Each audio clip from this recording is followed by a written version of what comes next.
Welcome, guys. It's Danny Glover from Fight Fan TV Live. It's the neutral corner. We're here again, back.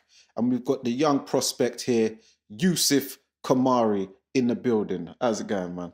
I'm good, man. I'm glad to be here. Back in the neutral corner. Well, the first time in the neutral corner. So it's good, man. I'm feeling good. Yeah. You've been a guest on Fight Fan TV Live on the lives, but the first time on Neutral Corner, obviously, it's a new podcast and that. So, yeah, what you been up to lately, man? Since my last fight, it's been a bit of the same mode, really. I'm someone that never really likes to leave the gym. So I live in the gym. I've been in the gym training, taking over, just preparing and waiting for the next call. Ready to go, ready to pull the trigger for the next fight. I like to stay within maybe 3-4 weeks ready. So yeah, man, just waiting, training, sparring. Boxing's my life. I live in the gym. That's me, man. Yeah. So we're going to take it back to the beginning. What got you into boxing? Do you know what? I was thinking about it on the drive down here when I was driving down. I'm naturally a very competitive person. Mm. And I don't necessarily mean competition with other people. What I mean is competition with myself. I always had a problem with being, I wouldn't say a problem, but I was never satisfied with being average or being someone who was just another boy in the class, for example. My very first sport I done was football. I fell in love with football at a very young age. And even playing football, I never wanted to be just another player on the team. I wanted to be the player that coach said, he standed out today. He played well today. We won because of him. He's man of the match. Yeah. That always wanted to be. I always had the drive, the push to do that. I later got into doing a bit of taekwondo or chokwando. It was called something like that. And, same thing. I wanted the master to say, you stood up today. You did really well today. You learnt the pattern quicker than anyone. I just always had that drive in me. But, doing the two sports at the same time, I came into a couple of problems with them just because, I'd play football and, for example, we'd go as a team and lose to another team away somewhere. And, on the coach back, I'm vexed. We lost, I'm angry. Like, why we lost? The goalkeeper missed it. I'm angry. And I'm looking at my other teammates and they're just laughing and joking, talking about, what they're going to have for dinner or what cartoon they're going to watch or what PlayStation game they're going to play. But I'm in the back of the bus fuming. Yeah. So, I was thinking, I want to do something where it's in my control and I can be accountable for everything. I don't have to rely on defenders or the goalie or the strikers or something. At the same time, the martial art I was doing is very non-contact. So it's very, peace first. I remember that the motto of the martial art was to stop a fight before it begins. So it was more like Danielson, more like Miyagi Dojo than Cobra Kai. More like Miyagi Dojo. Yeah, exactly as that. Less of the Cobra Kai, more the Miyagi Dojo. And I was thinking, I just felt I had more to give. Do you know what I mean? I thought I had more to give. I had more potential than what them two sports were getting out of me. Growing up in Northwest London at the time, the only boxing gym that was really around was All Stars. Yeah, and that's more west. It's more towards West London, but it was the only gym in the area because now you've got, IQ Boxing Gym or Neasden Boxing Club. You've got Stonebridge Boxing Club. There's a lot of gyms in the area, but at the time it was only All Stars. And I'd always pass it on the 18, going past All Stars Boxing Gym. And I always looked in and always wondered it's got a funny look to it. It's like it's an old abandoned church, but it's a boxing gym. I always looked in there and wondered. So one day I just asked my dad, can I go in and have a look? He took me down. I had my first day in the gym and I just fell in love with the sport. I thought, when you find your calling in life, that was me. Yeah. I'm very grateful to have had that at a very young age and found my purpose at a very young age. But from the first day, and I still remember the first day I ever trained in that gym, clear as day. Yeah. I still remember it. What can you remember from that? What stood out for you? So I walked into the gym, right? I'll go back to the first day when I walked in and just initially asked about training in there. So I've walked in and I've asked about training. So they've sent me to Mr. Akai, who's the head of the gym. He passed away a couple years ago. May he rest in peace. Yeah. I've walked up to Mr. Akai and then I've gone, hello, sir. I've been directed to you. I want to join the gym and start doing some boxing. And he looked at me up and down and he goes, can you fight? And I just went, I looked around and he's talking to me like that. And I went, yeah, I can fight. And he goes, where do you fight? I went, anywhere. But I know I can fight. And then he pointed to some big guy, because they had the amateur class going on at the time. Pointed at some big guy and he goes, well, yeah, you're going to fight him today, so I'm going to see if you can fight. But he was just testing me to see if I was going to flake or not. And I was like, yeah, I'll fight him. But inside I was shaking, you know what I mean? Yeah. I'd never boxed before. I didn't know what was going on. But he just played, obviously, nah, I'm just joking. I was just testing you. So that was the first time I walked in the gym. Do you know what I mean? I remember this clear as day. Just from that day, I think, even before the first day, from that day, I knew this was for me. Do you know what I mean? It's like a challenge. I'm already being challenged from when I walk in. Yeah. I haven't even joined the place yet. So I thought, yeah, this is me, man. Yeah. So is that the only amateur club that you stuck with or did you go to any other ones? I'm talking like box for them, carded the, or was you like an all-stars boxer? I was at All-Stars for about 7 to 8 years. Okay. So All-Stars a very long time. I moved over to where I am now. Can't remember exactly what year, but I moved over to Neasden Boxing Club with Xavier Miller, my coach now. And been with him for the last 2-3 years. I was amateur and then I turned pro with him. And been with him since then. So that was the only 2 clubs I boxed for, you know. I'd been into other gyms every now and again. I went to Islington. I went to Cuban Boxing Academy. I did a little show for Repton here and there.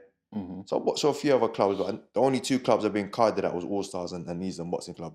I'm not like these guys that like to jump gym, because sometimes I feel like people take losses in boxing and like to throw the loss on the coach.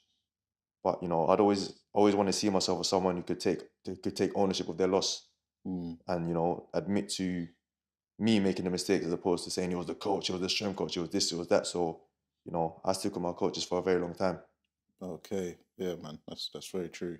And it's about loyalty as well in this game. It's not about just at the first sign of adversity flying off to think that the grass is greener, because in amateur boxing especially, everybody takes a loss. Even the people who have retired as pros undefeated, you check their amateur record, you check Lomachenko, you check Floyd Mayweather, Joe Calzaghe, Andre Ward, you check their amateur background, there will be a loss on there. So no one is really undefeated, especially in the amateurs, because it's so short and everything's 50-50 basically. So it's impossible. Like, losing's a part of life, let alone boxing, you know.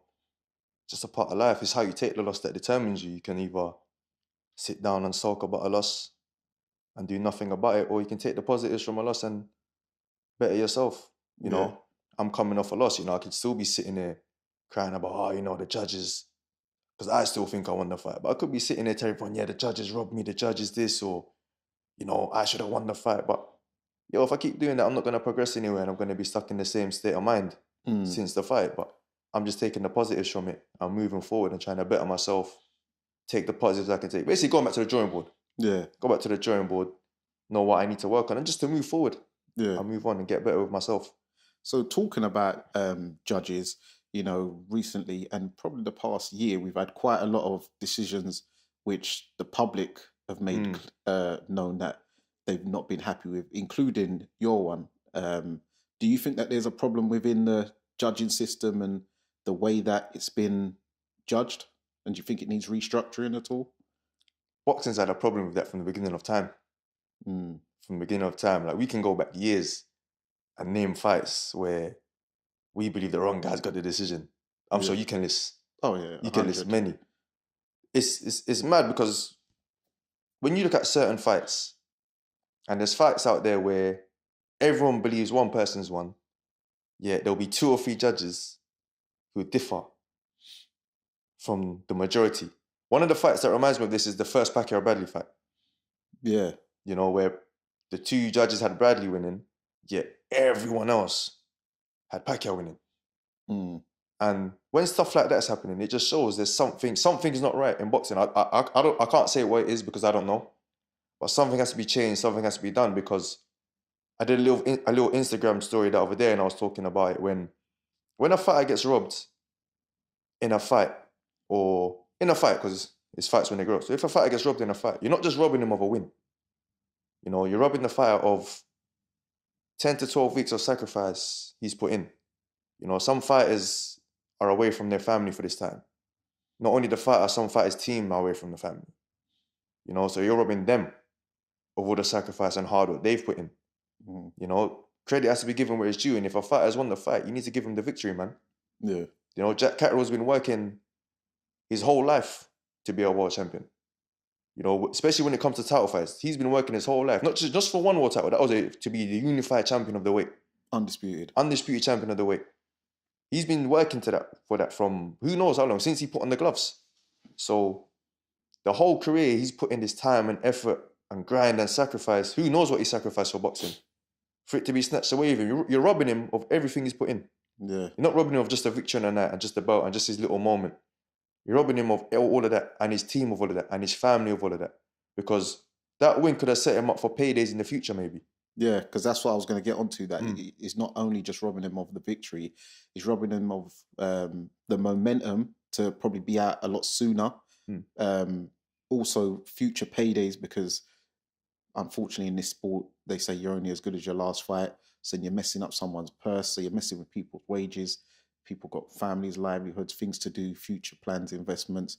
So it is something that I believe that does need restructuring. A lot of people have spoken about a lot of the judges they feel were maybe like old, so they're not really seeing things or up to date with the times. Also, with a lot of the different governing bodies between WBO, WBA, IBF, WBC, that their criteria of judges judge differently. Like, for instance, they'll say the WBO, like effective aggression, just a man coming forward, but then the IBF will like someone, you know, what do you say, like cleaner punches and stuff like that. That's why you hear certain fighters when to me, I think, surely, you know, you've been beaten, they'll go, oh, well, I think I've landed the cleaner shots, even though you've just got like outworked completely. But they'll say that just to save face, I imagine. But yeah, it is something that does need restructuring, man. And it's unfortunate that you was on the wrong end of a decision, because that would have catapulted you. Because for now, look, Jorge Castaneda, he's now fighting Galahad on Saturday. Kid Galahad this Saturday. Do you know what I mean? And that would have been you. That would have been me. Do you know what I'm saying? Yeah, so that would have been me, yeah. And it would have been a bigger fight because we're both British. Both British. Yeah, it would have been a good fight. I think, to be honest, boxing as a whole needs restructuring. The whole sport, I mean, compared to football, football's the biggest sport in the world. Yeah. You have something like the World Cup. Imagine you have 3 or 4 different governing bodies that run a World Cup. And Brazil wins one World Cup. England wins another World Cup. France wins another World Cup. It sounds like madness. So why, when it comes to boxing, is it okay? Yeah. Oh, so you think that there needs to be, you know, like one belt, like UFC type thing? Exactly, yeah. There needs to be one. If there was one, there'll be one scoring criteria that everyone could work towards. Right, as there being, like you were saying earlier, WBC saying work rate, WBO saying, I didn't even know that, WBO saying clean punches. Boxing to me has always been clean punches. Because when people say boxing is about work rate, what does that even mean? So I can just go in the ring and do this all night, bam, bam, bam, bam, throw loads of punches and I'm going to win a world title. Yeah, the CompuBox on the percentage says you're, you know what I'm saying? What, 8 to 12%, while the other guys landed, what, 40? Yeah, it's madness. Yeah, so, yeah, it does, that is something. So, going back to, you know, how was childhood growing up in Northwest? Yeah, come on, big Northwest. No, do you know what? It was good, you know. Obviously, I'm just a normal guy that grew up on a council estate. Yeah. And, you know, growing up on a council estate, you see a lot of things. You see a lot of the wrong things. But one thing I'm thankful for is the people I was around in boxing, because they sort of kept me on the straight and narrow. When a lot of people that I was around, or a lot of my mates around the estate or around my area were getting up to no good, I didn't have time to go and do them kind of things. I had to go training. Do you know what I'm saying? When they was getting up to getting arrested for XYZ, I was in the gym training, you know. Even like, for example, I knew Sunday morning was sparring day. And I didn't miss sparring for nothing. Sparring is all I cared about. I remember going to the gym. I'll get there a little bit early. And I'll ask the coach, are they sparring today? If he says no, I'll take my bag and go home. Yeah. All I cared about was sparring. So I knew Sunday, 10:30, I was going to be in the gym ready for sparring. So when the man then was out on a Saturday, doing something, doing silly stuff, whatever, when it got to a certain time, I said, yo, I'm gone. I'm going home and getting ready for sparring on Sunday, because I ain't missing sparring for nothing. Because you might not spar the whole week. Yeah. Monday, Wednesday, Friday might be no sparring, just training and pads and all this stuff. So when it came to Sunday, I'm not missing that for nothing. Yeah. For no party, and I'm going to the gym. So all I cared about was sparring, man. Yeah, but do you think that might be also due to like your upbringing by your parents and stuff like self-discipline and structure, whereas some of your friends might not have had that in their lives?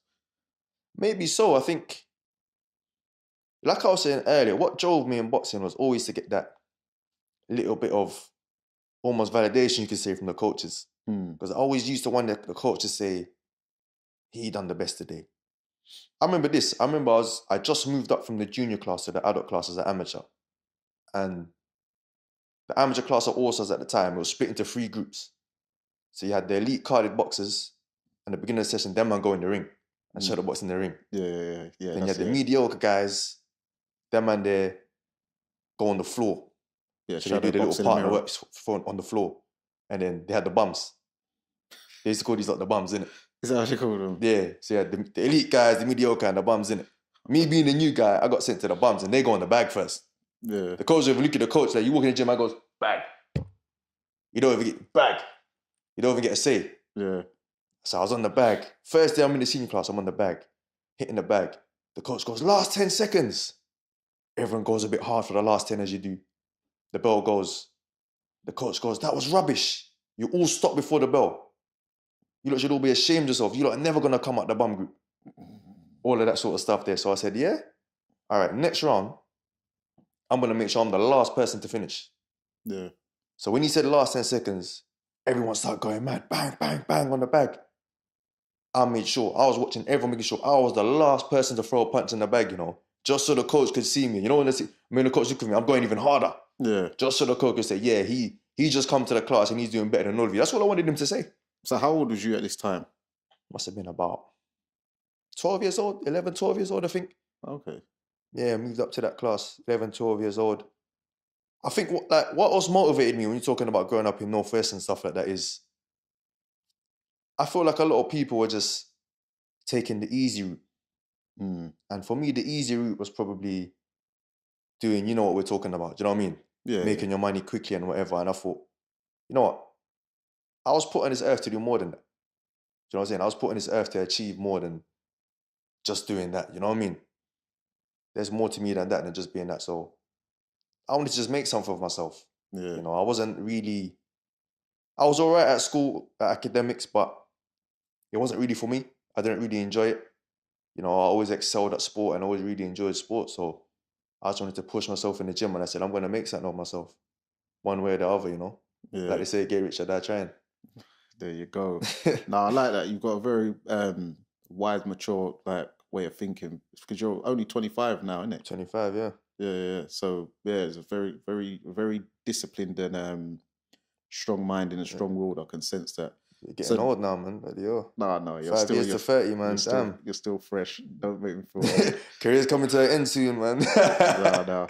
So then, fast forward a bit. What was the ultimate thing? What made you want to turn professional? What made you transition over in 2017, I believe? Yeah, I turned pro 2017. I remember I signed my contract April. What made me want to turn pro was I felt like I hit a ceiling in the amateurs. I felt like it could take me as far. I was only using the amateurs to gain experience for the pros. I always wanted to turn pro. I didn't really care about the Olympic squad and going to the Olympics and GB and these sort of things. Don't get me wrong, if they offered me to go GP, I was going. Yeah. But it wasn't really what motivated me to box or nothing. I always used to watch professional boxing and I always wanted to be a pro. I remember being in the gyms, the coach is saying, your style is too professional, you need to stop watching pro boxing. I watch some amateurs, you're picking up bad habits of being a pro and because all I cared about was professional boxing. So you was thinking long term rather than short term, which, funny enough, if you notice, a lot of the Americans and Mexican and South American fighters, that's why you don't really see Mexicans and Latin fighters in the Olympics doing anything. I've never seen one medal before. Yeah, them guys are turning pro 14 years old. Yeah. Mad. I was playing PlayStation 14 years old. Running around playing out 40. Them man's turning pro. It's mad. But yeah, I always wanted to turn pro and it got to a stage. I remember I went in the ABAs and I was getting fed up with the judging system in amateur boxing because I'd win a fight one week for work rate, then I'd lose a fight the next week for the same thing. And I was getting fed up. I went into the ABAs and I lost in the first round of the ABAs, Northwest Divs. of the Northwest Divs. Yeah. And I thought, do you know what? I'm done with this, man. Because I'm winning fights for this and I'm then losing fights for the same reason the next week. I don't know what these judges want. I'm fed up. Like, the fuse blew. That's it. I was at it. At the same time, I think my coach Xavier was thinking the same thing. Because he actually said to me that night, he said to me, forget this, we're going to turn pro. Yeah. And then I think I got my letters from the Boxing Board of Control 2 or 3 days later. Okay. I went from there and that was it. So how did you first actually hook up with Xavier? Because obviously you would have been with Mr. Kaya first. So how did you meet Xavier? I knew Xavier for a long time before I started training with him. He's, the boxing was really small. Yeah. Everyone knows everyone. Like, we know each other for boxing. Like, we know that our mutuals is mad. Yeah. The whole boxing world knows each other almost. And so I knew, aside from around the boxing scene, his gym's very local to me. He's actually closer to me than All Stars. And he'd bring all these boys to sparring on a Sunday. Remember the Sunday sparring at All Stars? So I think initially that's where I met him. And when you just click with someone, you get along with someone, and on top of that, I like the way his boxers box.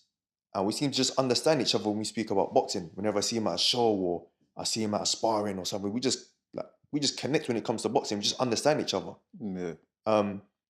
At the same time, as I moved over to him, I used to do this thing where I'd go on Google, I'd find a boxing gym, I'd pick up my bag and I'd go and spar randomly. Yeah. I'd do it a lot. And I was thinking, then I ain't been to Zav Gym. Zav Gym's local and I know him. I picked up my bag and I went. Yeah. I sparred at his gym. I liked it. He invited me to come to a sparring at another gym maybe the week later. And I think after I finished sparring, because he was doing my corner for the sparring, I said, I'm going to bring my card to you next week. You're my coach. And from there, me and him's been together since then. So do you think that your style has changed since you was amateur pro, or as you were saying that your style was always quite pro? What made you, because you're a very a high IQ, slick, got a lot of moves in your repertoire. I'm the slickest. Yeah. So where did that come from? Who did you used to like watching while she was growing up? So I never used to watch British boxing growing up. Actually, tell a lie. I used to watch Ian Napper. Okay, yeah. He's one of the boxers I used to watch and try and emulate in the gym. He's one of them. Big up Dapper Napper. Big up Dapper Napper, man. My old school OG. Yeah, man. I used to watch Ian Napper. He's pretty much the only British boxer I used to watch and try and learn of. But apart from that, I used to go on YouTube and just watch American sparring videos. Just find random American sparring videos or James Toney sparring videos. Guys like that. That's what I used to watch. And I used to see that. And I was just drawn to that style. The very relaxed looking style. I used to think the shoulder roll was really cool. The slipping and sliding as opposed to the British thing, which is, jumping up and down like that. Yeah. I personally think it was garbage. I don't think it's entertaining. Chin down, hands up, be first. Yeah, all of that. Last garbage. 10. Yeah. He's tired. Freeze on fours. 2 phases. He's tired. 10 seconds in, man, screaming he's tired. Sure, I'm like, come on, bro. So, I used to just watch it at shows and think, this is just... Obviously, don't get me wrong, if it works for you, it works for you. Yeah. But I was just looking at that thinking, nah, man like me can't be up there boxing like that with like... To put it this way, I feel like that style of boxing's got no sauce. Yeah. So I used to like watching the American boxing with the slipping, the sliding, the rolling, the Joe Frazers, the James Toneys, the Purnells. I think, right, I want to box like them guys, man. So that's why I always try to box that way. And yeah, it makes sense. It makes sense. Now, I think when you're saying these people, because you don't just use the shoulder roll, you do the dip as well. So you dip, come up with the counter. Yeah. So it makes it exactly like James Toney, Ian Napper as well, because he was very ahead of his time in the British sense. Because now every British man thinks he can use a shoulder, but British guys weren't. In his time, he was the only one. Yeah, boxing like that. Yeah, I remember. I think to this day, no one else can do it as good as he did it. No, not over here now. So I was training with him the other day. Actually, funny enough. Well, how is he? Yeah, he's good, man. He's doing well. He's doing well. He's showing me the tricks of the chase. So watch the next fight, man. You're gonna see the real slickness come up. Okay. So you got signed to Dillian White management team. How did that come about? So I go back to the start for that one. So Dean White started turning up at the gym. Yeah. And I'd known Dean for a while. Dean's a cool guy. Seen him at the gym. And then one day he said, yeah, I'm going to bring my brother down. Yeah, my charge, I'm going to bring my brother down. Yeah, he said, I'm going to bring my brother down. And then Dillian turned up to the gym. And then we just started seeing him around the gym. He made Zav part of his team. Took him out to Saudi Arabia with him when he fought that big guy with the big head. What's his name? Maris Wack. Yeah, that big-headed guy, him. Yeah, it's massive. Yeah. So Zav was in the corner for that. So we just started seeing him around the gym a lot. And then, you know, just come that he'd come in while I was sparring sometimes. He'd do my corner. And it just come that he wanted to manage me. I think, if I remember properly, he asked me one time, when does my management contract finish? Or something like that. He goes, oh, what are you doing with your... I think he just asked me about my career. So I explained to him what's going on. And he goes, you wouldn't mind managing me? So I thought, okay, man. I'm like, yo, I'm not going to turn that down. Managed by Big Dillian White, yo. So that's how it come about. It just... Zav ended up part of his team and we started seeing him around the gym and he just wanted to manage me, man. Yeah. Yeah, man. Okay. Yeah, man. That's big. Yeah. So one of the first people I noticed on your record who you fought, I think it was your second fight, was a guy who I knew from the amateurs. Was quite a good amateur, Jamie Spate. Yeah, man. My good friend Jamie Spate, yeah. Oh, you're good friends with him? Become good friends now, yeah. Oh, okay. Yeah, because I remember he boxed my friend Junior Saeed in the amateurs. So how did you find, for instance, like your first, because he was your second fight, but how did you find your first sort of like two fights, obviously Andy Harris and Jamie Spate, compared to the amateurs? How did you find the pro thing? Do you know what? The first two fights, it was me, I was getting used to the business side of boxing. Obviously, I started pro boxing in the gutters of pro boxing. There was no big time for me. I had to go pro in the small hall scene. I had to sell my tickets, you know, driving. At the time, I wasn't even driving, so I was on the bus selling tickets, on the train selling tickets, trying to break even, trying to just, you know what I'm saying, trying to box so I didn't have to box for free. Yeah. Them times. So I was getting used to that. When it came to the actual boxing, I didn't know that the pro gloves were different to the amateur gloves. Yeah. You know, I remember being at York Hall the first day. I mean, the day of the fight. And they said to me, yeah, go over there and get the gloves. So I've gone over, got the gloves. He's giving me these gloves that look about 100 years old, claret on them, everything. I was thinking, bloody hell, this is what I'm going to use to fight. I've all put it in my hand and hit myself with it. I've gone flipping out, like pressed it in, thought there's no padding. So I've gone to the guy and I've gone, what, are these the gloves that you're supposed to use? He goes, yeah, what do you want? This is the hurt business, what do you want? So I've gone, all right. So, taking the gloves to Xavier, gone, yo, is this all right? Because you know, amateur, you get the really puffy gloves. Yeah. The top 10, Green Hill. Yeah, do you know what I mean? Adidas. Yeah. Padded up to you. And I was like, yo, this is mad, Sav. Is this how it's supposed to be? He goes, yeah, what do you want? This is the real thing now. This is not the fake thing anymore. This is real. The only rubbish mad gloves I hated was the NABC gloves. You might know it as CYPs. Yes. Mad ones where it's like, it's that mad weird square fold and you can't even close your hand and you're not rocking your hand. Yeah. I used to hate all the amateur gloves, man. Yeah. But then when I see the pro one, I was like, yo, okay, now, do you know what? I used to see people get knocked out with jabs on TV. And I used to laugh at them and say, them man, there's coward. Look at them rolling on the floor from a little body shot or a little jab. And I said, yo, let me take all of that back now because this really is the hurt business. This ain't a joke, man. Yeah, man. So it was like an eye-opener, the first two fights. It's funny though, the first fight I fought Andy Harris and he's got a proper journeyman's record. Yeah. So, you know, you can't help but think, okay, I'm fighting a journeyman, he's going to come in and play the role. Yeah. Right, but I don't know what happened to him that day. He came and he's throwing some overhand rights, trying to take out my jaw that day. I don't know what happened to him, who had an argument with on the way down, but he was going for it that day. Yeah. And it was like, yo, this game is different. You know, the punches are coming. It's just, I don't know how to explain it. The game is different, man. It was a mad fight. I got the stoppage win in the end. And it was good to get the stoppage in my debut because I put a lot of pressure on myself because I sold a lot of tickets. I wanted the people to come to the event and feel like they had their money's worth in the end, you know what I mean? So I was pushing to get a stoppage. Hope, you know, everyone enjoyed the fight. My second fight, I really looked forward to because Jamie Spate was a former Southern Area champion, I think. Yeah. Southern Area champion. I think he'd fought for the English, you know, he'd fought for the WBC International against Joe Godina. He'd been with some good guys. And he won a couple national titles as a like junior in amateurs. And proper experienced boxer, so I thought, yo, this is a real fight. They're really throwing me in the deep end, you know. So I was looking forward to it, man. It was a really good fight, and it was in my hometown. In my hometown, it was in Wembley. Okay. It was in my hometown in Wembley as well. But funny story about that one is they'd made me box before I even opened the doors. So Bro. I sold about 200, 250 tickets for the show, and nobody could come in and watch me. Everyone got there and I'd fought already. So I remember walking around the arena saying hello to everyone after. And then the man was going, so when you gonna fight, bro? When you gonna fight? I said, yo, I'll fight already, man. Fight finish. So It what, was a mad thing. Yeah. didn't they get no refunds or nothing? Nah, no refund. I keep the money, man. These Promoter took all the money. that's cold. That's cold. So then you racked up quite a few wins, and Mm. then you got to your first title fight, which is for the English title against Liam Dillon. Mm. What's your memories of that fight? How you think that went? That was absolute war, wasn't it? Yeah. Absolute war. Look, Liam's a warrior, man. He's a warrior. He came for me the first round. But what I remember from the fight is I wasn't in any discomfort, you know. I'm used to pressure fighters. My style is built for pressure fighters.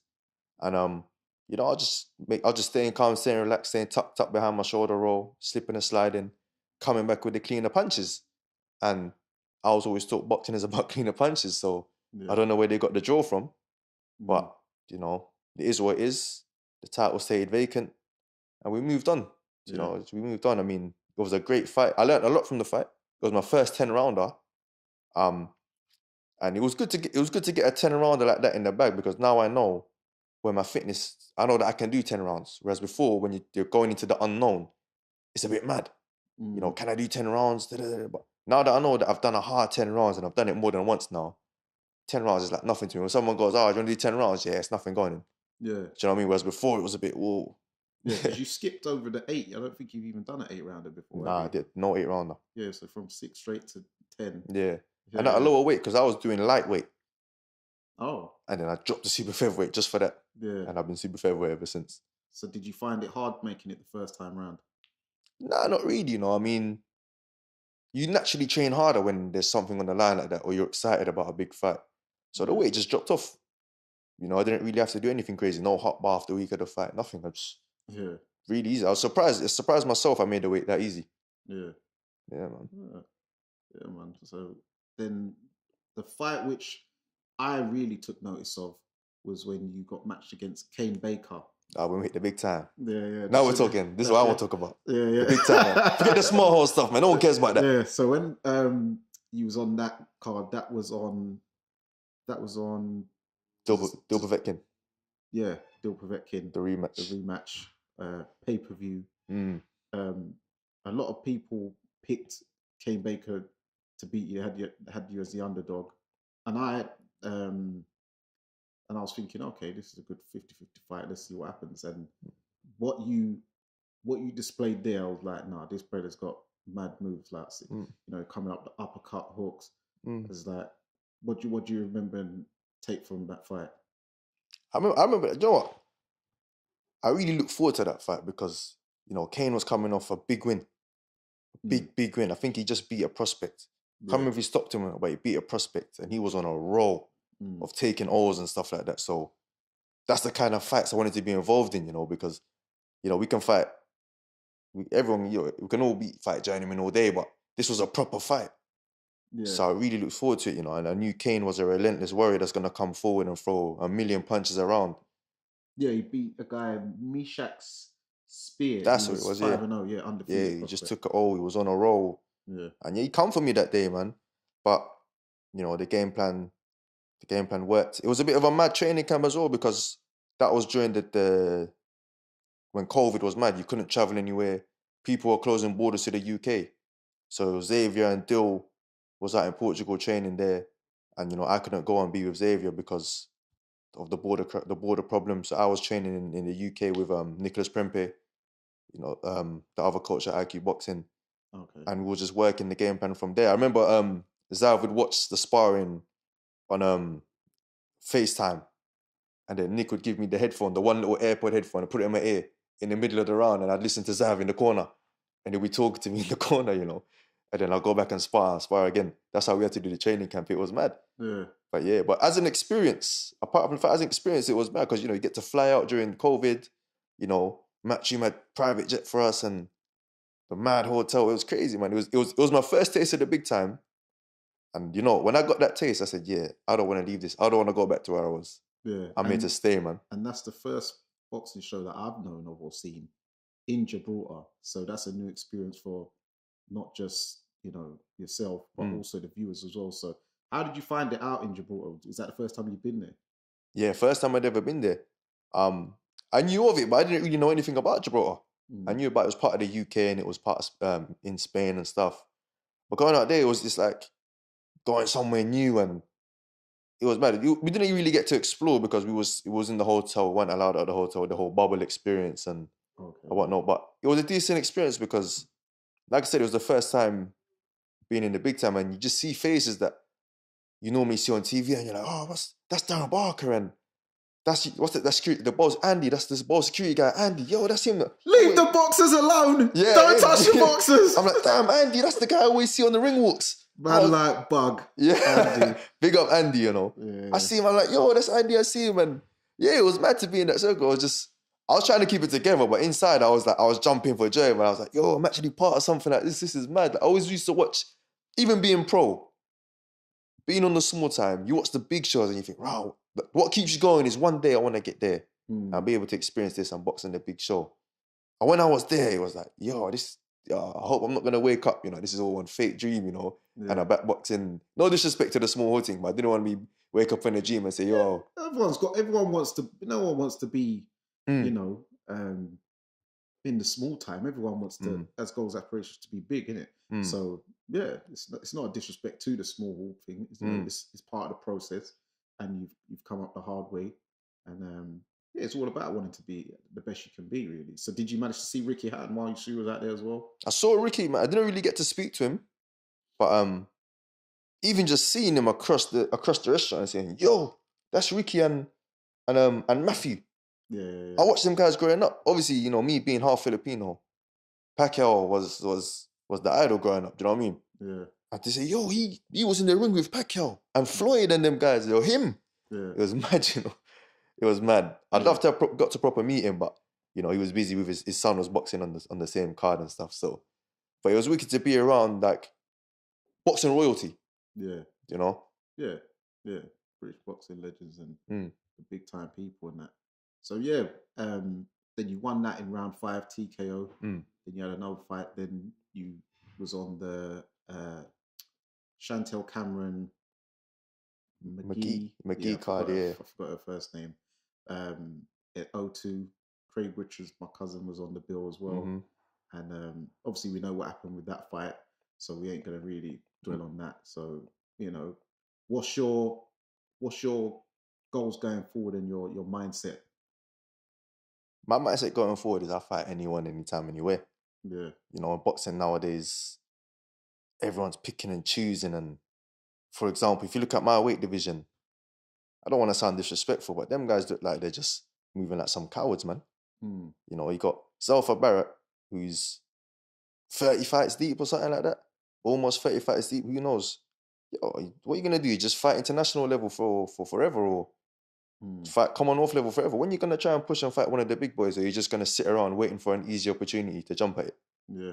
You know what I mean? Or you got Joe Cordino, who coming off a stellar amateur career, went to the Olympics.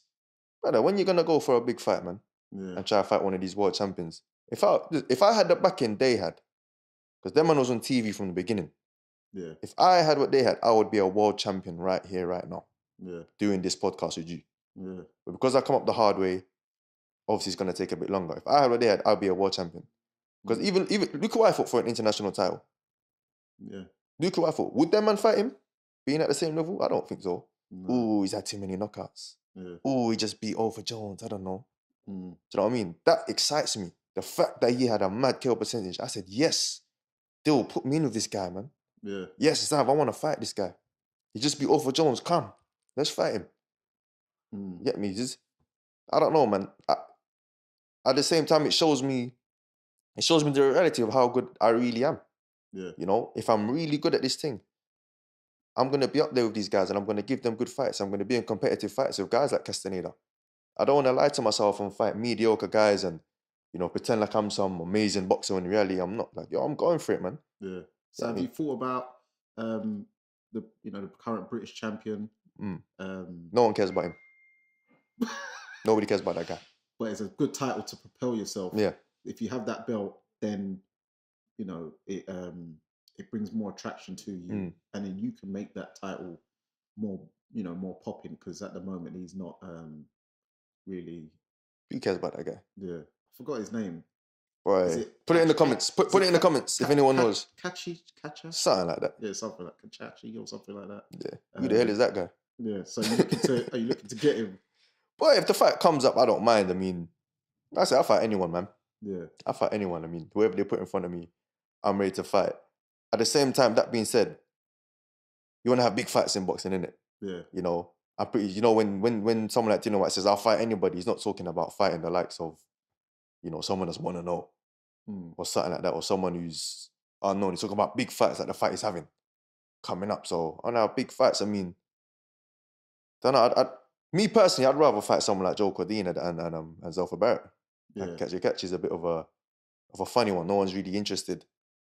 Anthony Kakachi. So Anthony Kakachi, if you're watching, we've got a challenger right here. I know you're struggling maybe to get opponents because I haven't seen you out for a while, brother. But we've got. Don't call him brother. He's not brother, man. Sorry, he's not brother. But we've got a guy here. We've got my guy here, Youssef Khoumari. He's ready to fight you. Voluntary defense. If you're come on, let's fight. I ain't no Leon Woodstock, man. Let's fight, man. Yeah, that was the last time I seen him, actually. Yeah, are you defend? Listen, these guys, yeah, you're British champion. No disrespect to Leon, you're defending your belt against a guy coming off 2 losses or something like that. Come on, man. Come on, give the fans something to look forward to, man. Fight a real fighter, man. Talk to the camera right there. Fight a real fighter, man. You get me? I'm out here. I want to fight anyone. I'm not here. I'm not cherry picking. I'm not picking easy guys like you cowards out there. I'm coming to fight real guys, real 50-50s. So if you're on it, bring it, man. Come on, you know where it is. You know where it is.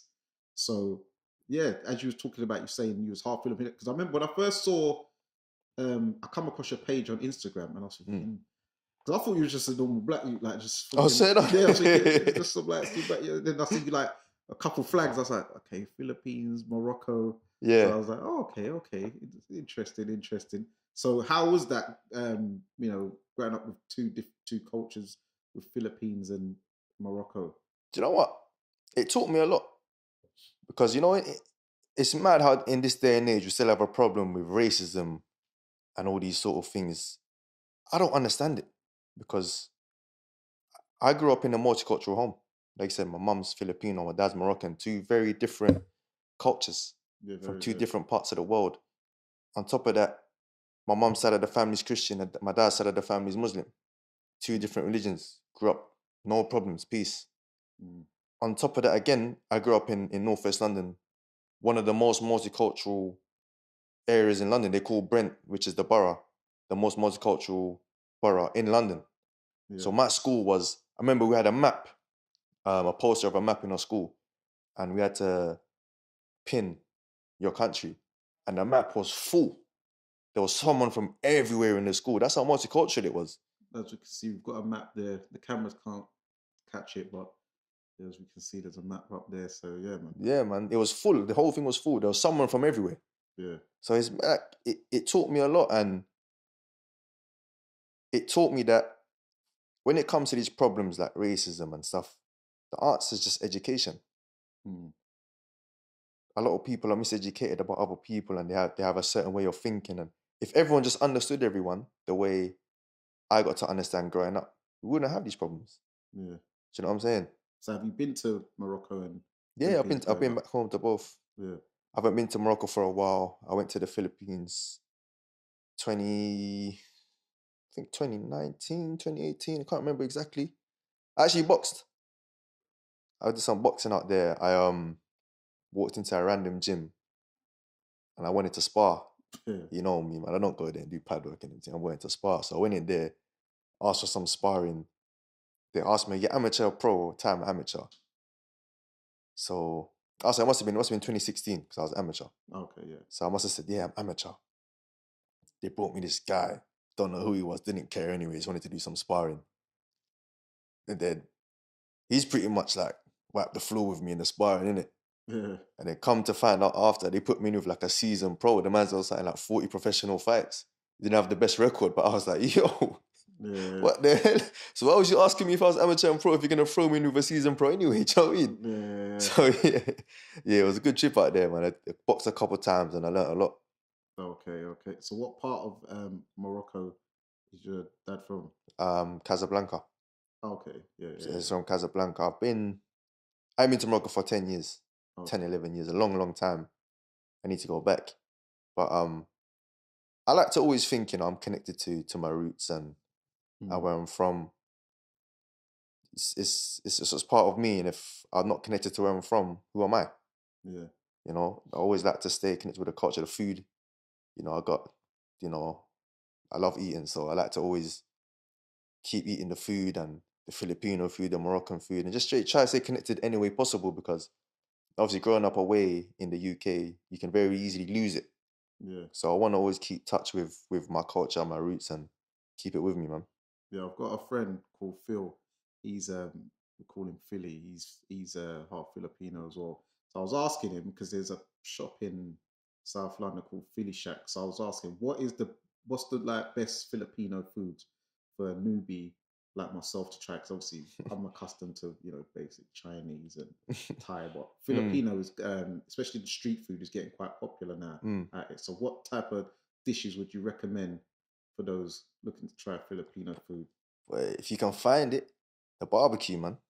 Yeah. Obviously, I don't eat pork, but the chicken barbecue, man, there's a thing they do. They marinate it in Sprite. Yeah, you heard me right. Sprite, the drink. Not lean. Nah, no. Nah, actual Sprite. They marinate in Sprite and stuff, and it gives it a sort of lemony flavor. So if you can find that somewhere, man, go for that. Okay, I'll have to have a look out for that one. Yeah, man, proper. Yeah. And then, Moroccan food's quite popular. So what food do you prefer at Filipino and Moroccan Why food? you putting me on the spot like that, man? Why you putting me on the spot, You man? gotta make a decision. Oh, man. You know what? I grew up in UK, man. I like fish and chips, man. Fish and chips. Hey, Spencer. Big up Fish and Spencer, chips. Oh man, nah, that's mad. That's mad. Okay, so we got a couple questions Go from on. some of your supporters. So I said to bring some questions in. Oh, God. This one is from October Red Boxing. Okay. Big up October Red, yeah, man. Yeah. So October Red Boxing asks, how hard is it to stay relevant in boxing after a loss? Do you know what? It's as hard as you make it for yourself, I was lucky that the loss was on a very big stage. Yeah. A very, very big stage, like on a massive card and stuff. So, and I think what helped as well, it was a great fight. It was a good fight. So people are talking about the fight. It kind of, in a way, did good for my career. People know about me more now from a loss than they did from maybe all the other wins put together. Mm-hmm. The fact that it was on the zone and all this sort of stuff. So, I just got to keep reminding people that I was at that stage, and I guess I'll stay relevant. Yeah. So big up October Red, the hardest worker in journalists in boxing at the moment. The next question's from Off the Canvas Boxing. He's got a podcast show he does as well. He asks, what are your 3 dream fights at super feather or lightweight? And what lessons have you, what's your 3 dream fights from, My 3 dream fights. Yeah, for yourself. I say Ryan Garcia. First one, Ryan Garcia. Boy. So what, we're talking anytime, all time, or today? I guess today, innit? Yeah, today, yeah. So let's say Ryan Garcia. I'm going to list the top guys, man. I'm going to say Tank. Yeah. And I'm going to say Lomachenko, man. Okay, give me a super featherweight fight, because that's... Super featherweight. Because you named all lightweights. Super featherweight. Shakur Stevenson. Yeah. And I'll tell you what, better than Shakur Stevenson, Oscar Valdez. Yeah. So good that you said that. Who do you see winning that fight? Because that's coming up soon. I haven't really thought about it, but I want Shakur to whoop his ass. Yeah. Because boxing, we don't need drug cheats in boxing, man. Oh, it's controversial. We don't need drug cheats in boxing, man. We don't need them in boxing, man. Get out of boxing, man. Yeah, a lot of people have kind of turned on them from that. Because I was like, I was proper boosting him because I thought he was gonna get knocked out by Miguel Burchell, and the way he And dealt with him, you won, innit? Yeah. yeah, that was I like was saying knockout of the that year for me. them injections he was taking. Last year, well, yeah, that was mad. So Do you know what's mad? That whole gym. How much money in that gym has been done for something. Canelo, Oscar Valdez. There's another dude in there that got done, innit? That's free. Yeah. Yeah, but it's just, hey, numbers don't lie, man. Let's leave it at that. We'll leave it at that. I'm not trying to numbers get. Don't, I'm men not trying lie, to get flagged. Men lie, women lie. Numbers don't lie. So, and then what was the other question? What lessons have you learned from your last fight? I learned that I need to not leave it to the judges and knock everyone out. No, I'm joking. I learned, to close out a fight stronger than what I did because, the last 2 rounds in a title fight are very important. So next time I go out there, especially coming off the 8th round when, I got rocked in the 8th round, I need to come back and finish the fight strong. And one fight where I remember someone did that was Usyk Joshua. When Usyk, even though Usyk was up, he came out and went for it the last 2 rounds anyway. So that's something I'm going to take to my arsenal. And the last 2 rounds or whatever fight I'm going to fight next, I'm going to come out strong. Yeah. And make sure, solidify the win. Not act like I'm already out. I'm going to solidify the win and make sure. Yeah. No, that's good still. So, yeah, man. You said no curveball questions. I wasn't going to do it, but I thought I'm going to give you one. Because, do you know what? It's not even that much curveball, to be fair. It's actually good. Someone of your young age, I see you, you got your girlfriend, your missus, and she's with you a lot. You bring her to the shows. She's out and about with you and that. So how much benefits do you think she brings to you during your career and stuff like that? Do you know life? What? I just feel very blessed because I have someone who is more supportive than anyone could ever ask for. Yeah. And that goes for not just in boxing, it goes for in life, Being a boxer on the come up, it's not easy. It's a roller coaster ride. Life is a roller coaster ride. And to know you have a partner who's there for you no matter what, who's got your back no matter what, it's a big blessing because how rarely do you hear of that coming around? It's a rarity in this day and age. So for me to have someone like that, like I said, I'm blessed, man. And, I appreciate my missus a lot. She supports me through the good times and the bad times.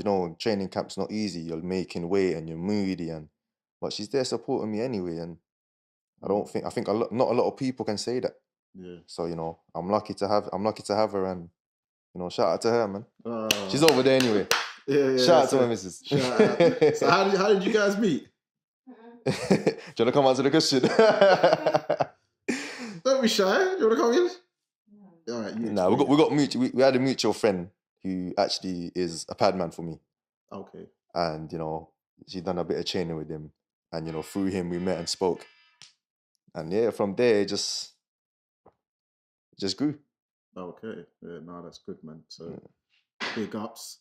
Thank you for coming on the Fight Fan TV Live. Neutral corner is Youssef Khoumari. But before we go, oh God, we got some goodies. What goodies you got there? Some goodies. What you got there? I've got something. I've got a little review, but I just need, I need 2 sides. What's this? I need 2 sides of the coin. We got some. Oh. Some Purosity. The pagan drink, man. Allegedly, this is the drink that wins bids. So we're gonna do a little review. God. Yeah. And we're gonna see what it's saying. Because I don't know what it's saying, to be fair. Shout out my boy Dylan White, by the way. And I really hope you deal with the matter. He will. You know what it is. He will. And the new WBC champion. So how much drink you? Because we've got flavors. There's flavors. So I want to give Mr. Fury, just try out all the flavors. We're gonna have a little taste test. All right. You ready? Yeah. I Uh, want your opinion, your honest opinion. is that why you bring the glasses? Yeah. I was wondering why they were there, you know. I thought that's a bit of a weird All right. decoration. So this is sour cherry, and his promo says, "Unlike my opponents, ferocity packs a real punch. It's about hitting your day harder and making the moment count. It's a feeling you can't bottle, so I put it in a can." It sounds like the nonsense that come out his mouth, innit? It does sound like it sounds like the rubbish that come out his mouth, man. I can't believe you're making me do this, you know. This is just give me your honest opinion. This is sour cherry knockout. I can't believe I'm doing this.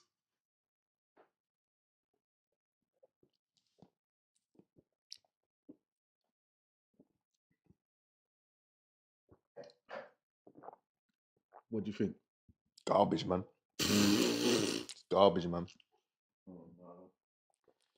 Garbage. Sour cherry. All right, we'll give him another. Garbage like Tyson Fury's going to be on Fight Night, man. This is sour apple punch. Don't give me too much, you know. I know that thing's got the mad caffeine. I'm not trying to go training later, you know. Also, you got to be careful. You don't know if this has got wild boar meat in it. Woi. All right.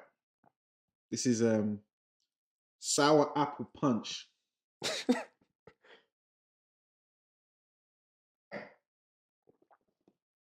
Garbage too, man. You know what? I don't even. That was horrible. Garbage, man. That was not actually nice. That sour cherry one. That was I could tolerate that one, but that apple one was. How much you getting for this, man? Huh? How much you getting? I'm just curious because it's a boxing drink. I thought I don't know. No more. This is black and blue raspberry.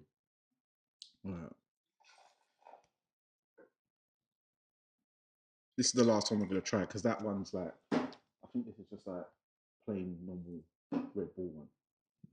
This is blue. This is for the review. For athletes and YouTube purposes. Nah, man. What are you saying, Frank Warren? Nah, man. Frank was best be Hey. He turned 70 the other day. I need to be careful that caffeine content, mate. so funny enough, actually. So have you spoke to Dion recently? How's this training camp going? I haven't spoken to him, but I've spoken to Xavier recently, and yeah, man, I guess they're just training. That's what it looks like on Instagram anyway. They're just training, getting on with things and getting ready to win that belt. Yeah. So that last one, black and blue raspberry, what's your review? What's your final review on this Ferocity drink? It's not really furious, is it? So, it's not really furious about it, man. It's just... So it's not gonna... It's very pound shop. But there you have it, guys. Ferocity is a thumbs up or thumbs down for you. It's a thumbs down, man. What can I say? I haven't got an opinion. It's the neutral corner, but we've got the review. That's how it fixed me. From Youssef Khoumari. It fixed me. No, but I will say that green one was not good. That was not good. Yeah, so there you have it, guys. So yeah, man. You're saying so Dillian, he's been training well. Yeah, man. He just looks like he's just chipping away, training and doing what needs to be done for Fight Night. Yeah. You know, it's been a long time coming for him. Well, how long has he been? Was he mandatory before? 3,000 days or something crazy? 1,000 days? Something ridiculous. It's got to be over 3 years. If there's 365 days in a year, it's over 1,000 days. Yeah, which is mental. How can you, that's like getting to the FA Cup final and then you wait, 3 years to play your final? It's mad. You know, it's mad. So it's good. It's good that he's finally getting his chance, and his time's coming. Yeah. His time's coming. Yeah. So what can the fans and supporters be looking forward to you from next? Have you got any fight dates coming up? I got nothing in the pipeline at the moment, but like I was saying earlier, whoever wants it, man. Yeah. Whoever wants it, they can expect from me. They should know already to expect from me. It's fireworks. I'm never in a boring fight. I went to Spain on maybe 2-3 days notice in the fight before the Castaneda fight and fought a guy that fought for Adrian Broner for a world title and stuff like that. You know, I'm going in against anyone. Like, I'm not scared of nothing. I'm not like these other guys that I was talking earlier that are gonna try and manipulate their way to an easy world title. No, I like the hard road. The hard road excites me. That's what I'm in boxing for. You know, I watch boxing from, you know, Hagler Hearns and them kind of eras there, and James Toney, the guys that will fight anyone, not these coward men today that like to, you know, swerve certain opponents and that, man. Them man, they need to get rid of you lot, man. The real boxing to come. A real boxer like me need to come back and turn the sport and take it back to what it once was. That's what we love to hear. That's me. So give the viewers your plugs for your socials so they can follow you and, you know, get you. I'm on Instagram, super_Youssef. You know, follow the journey. I'm on Twitter as well. I think it's my name. I don't even know what it is, you know, but yeah. Just type in my name and you find everything there, man. My name's there. Youssef Khoumari. Just follow a real boxer, man. Forget these fake brothers, man. I'll put that in the handles for you guys. Yeah, man. Forget the fake ones, man. So yeah, man, it's been a pleasure to have you on. It's been a pleasure. You always show love. Like, yeah, you're a real one still. So come on, man. Yeah, I mean, always love. That's what it's about. So yeah, man. Thanks for coming on. It's Danny Glover from the Neutral Corner. We got Youssef Khoumari on. It's been real. We're out. Peace.